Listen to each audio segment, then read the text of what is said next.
తెలంగాణ రాజకీయాల్లో మరోసారి మాటల యుద్ధం ముదిరింది. కాళేశ్వరం ప్రాజెక్టు చుట్టూ ఆరోపణలు ప్రతి ఆరోపణలు తీవ్రంగా మారాయి. ముఖ్యమంత్రి రేవంత్ రెడ్డి చేసిన తాజా వ్యాఖ్యలు ఇప్పుడు రాష్ట్ర రాజకీయాలను కుదిపేస్తున్నాయి. బీఆర్ఎస్ నేత హరీష్ రావు ఢిల్లీ పర్యటనపై సంచలన ఆరోపణలు గుప్పించిన సీఎం బీజేపీ కాళ్లు పట్టుకునేందుకే ఢిల్లీకి వెళ్లారు అంటూ తీవ్ర వ్యాఖ్యలు చేశారు. అయితే ఈ ఆరోపణల వెనుక అసలు నిజం ఏమిటి? కాళేశ్వరం ప్రాజెక్టులో నిజంగానే అవినీతి జరిగిందా? ఈ మొత్తం వివాదం ఎటు దారి తీస్తుంది? ఈ వీడియోలో పూర్తి విశ్లేషణ చూద్దాం. ముఖ్యమంత్రి రేవంత్ రెడ్డి కాళేశ్వరం ప్రాజెక్టులో భాగమైన మేడిగడ్డ బ్యారేజీని సందర్శించారు. సాంకేతిక నిపుణులు, అధికారులు, మంత్రులతో కలిసి కుంగిపోయిన పిల్లర్లను దగ్గరగా పరిశీలించారు. ఈ సందర్శన కేవలం ఒక రివ్యూ కాదు, ఇది రాజకీయంగా కూడా చాలా కీలకం.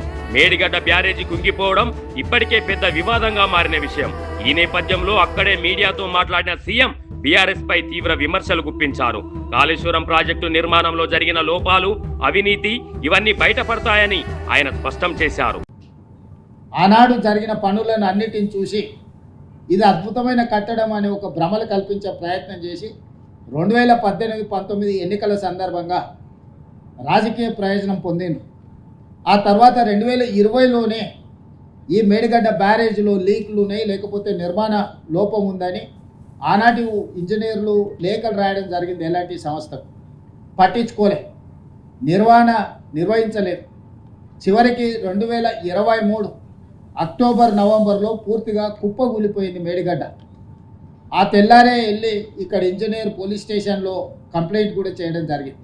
అన్ని దాచిపెట్టి 2023 ఎన్నికల్లో ప్రయోజనం పొందాలనుకున్నప్పుడు ప్రకృతి కేసీఆర్ యొక్క అవినీతిని, అహంకారాన్ని, దుర్మార్గమైన ఆలోచనను ప్రకృతే గుర్తించి పూర్తిగా ఇక్కడ ప్రాజెక్టు దెబ్బతిని దాచిపెట్టిన, మూసిపెట్టిన దాగని నిజాన్ని ప్రకృతే బయటికి తీసుకొచ్చింది.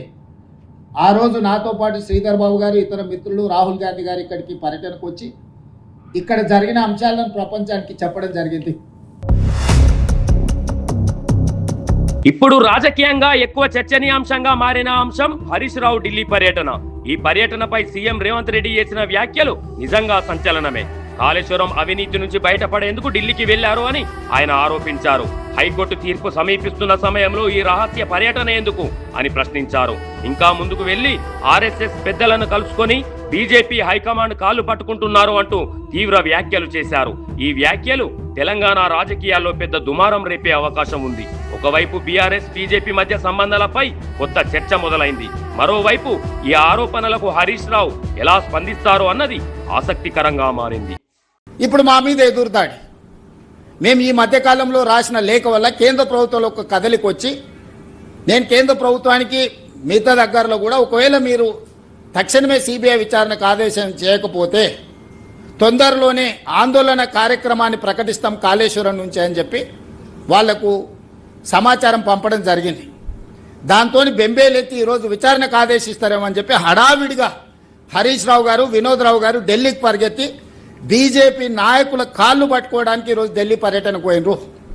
ఒక పక్కన బ్రహ్మాండం బదలవుతుంది, ఇక జీవన్ రెడ్డి గారు వచ్చారు, మాకు జీవంటం దొరికింది, ఇంకా మా కండలు పెరుగుతాయి, మేము అధికారంలోకి వస్తాం అని ప్రగల్భాలు పలుకుతే, అంత పెద్ద జీవంటోన్ మీకు దొరుకుతున్నప్పుడు మీరు ఢిల్లీకి ఎందుకు పరిగెత్తాల్సి వచ్చింది? పొద్దున్నే లేచి చెప్పకుండా నిజంగానే మీరు మీ కేసుల కోసమైనా ఇంకో దానికోసమైనా మీరు ప్రజలెందుకు చెప్పలేదు?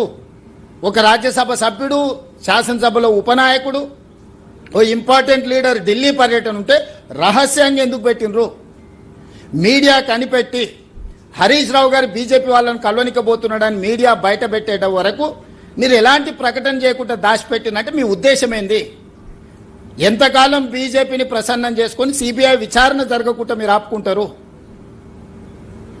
ఈ రకంగా తప్పించుకోవాలని చూడడము, లేకపోతే బీజేపీని అడ్డం పెట్టుకొని అవినీతిని కాపాడుకోవాలని ఆలోచన ఏదైతే ఉన్నదో భవిష్యత్తులో చూస్తూ ఊరుకోము. ప్రభుత్వం కూడా నిర్దిష్టమైన కార్యాచరణతో ముందుకు వస్తుంది. ఒక పక్కన ప్రాజెక్టును సీఎం రేవంత్ రెడ్డి కేంద్ర ప్రభుత్వం పైన ప్రశ్నలు లేవనెత్తారు. కేంద్ర మంత్రి జి కిషన్ రెడ్డి గతంలో చేసిన వ్యాఖ్యలను గుర్తు చేశారు.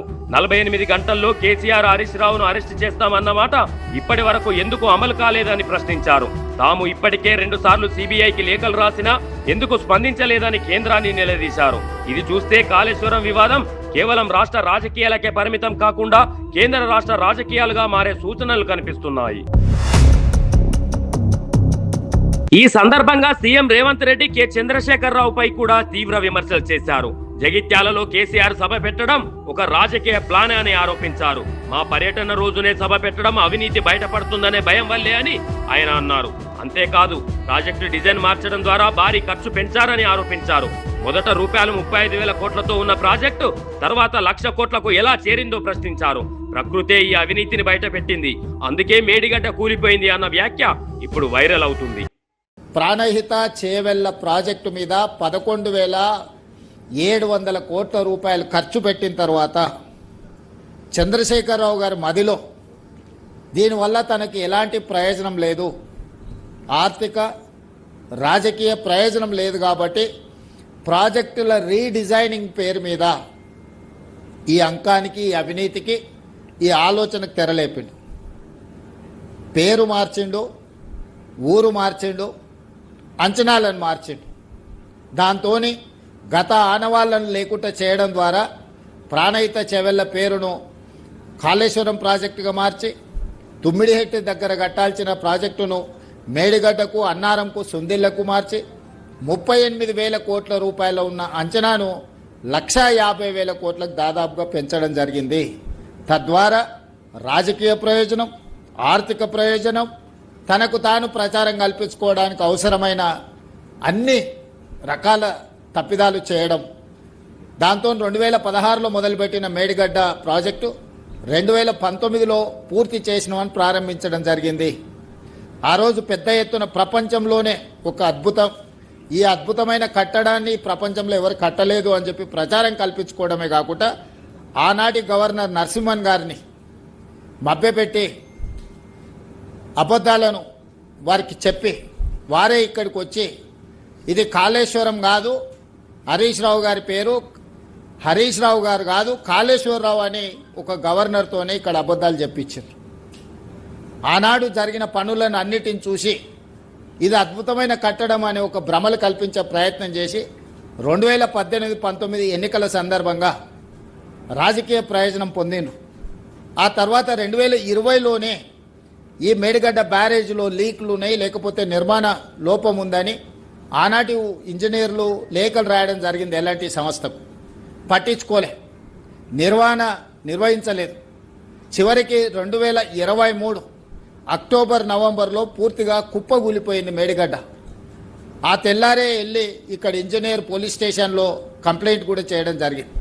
అన్ని దాచిపెట్టి 2023 ఎన్నికల్లో ప్రయోజనం పొందాలనుకున్నప్పుడు ప్రకృతి కేసీఆర్ యొక్క అవినీతిని, అహంకారాన్ని, దుర్మార్గమైన ఆలోచనను ప్రకృతే గుర్తించి పూర్తిగా ఇక్కడ ప్రాజెక్టు దెబ్బతిని దాచిపెట్టిన, మూసిపెట్టిన దాగని నిజాన్ని ప్రకృతే బయటికి తీసుకొచ్చింది. ఇక ప్రాజెక్టు భవిష్యత్ పై కూడా సీఎం క్లారిటీ ఇచ్చారు. కాళేశ్వరం ప్రాజెక్టును వదిలేయం, పునరుద్ధరిస్తామని స్పష్టం చేశారు. ఇప్పటికే నిపుణులు, నిర్మాణ సంస్థలతో చర్చలు జరిపామని, శాస్త్రీయ పద్ధతిలో మరమ్మతులు ప్రారంభించామని తెలిపారు. మాజీ సీఎం వైఎస్ రాజశేఖర్ రెడ్డి ప్రారంభించిన ప్రాణహిత చేవేళ్ల ప్రాజెక్టును కూడా ప్రస్తావించారు. దాన్ని రీడిజైన్ చేయడం వెనుక ఆర్థిక ప్రయోజనాలే ఉన్నాయని ఆరోపించారు. ఇప్పుడు ప్రశ్న ఏమిటంటే ఈ వివాదం ఎటు దారి తీస్తుంది? సిబిఐ విచారణ జరుగుతుందా, లేక ఇది రాజకీయ ఆరోపణలకే పరిమితం అవుతుందా? ఇది రాబోయే రోజుల్లో స్పష్టమవుతుంది.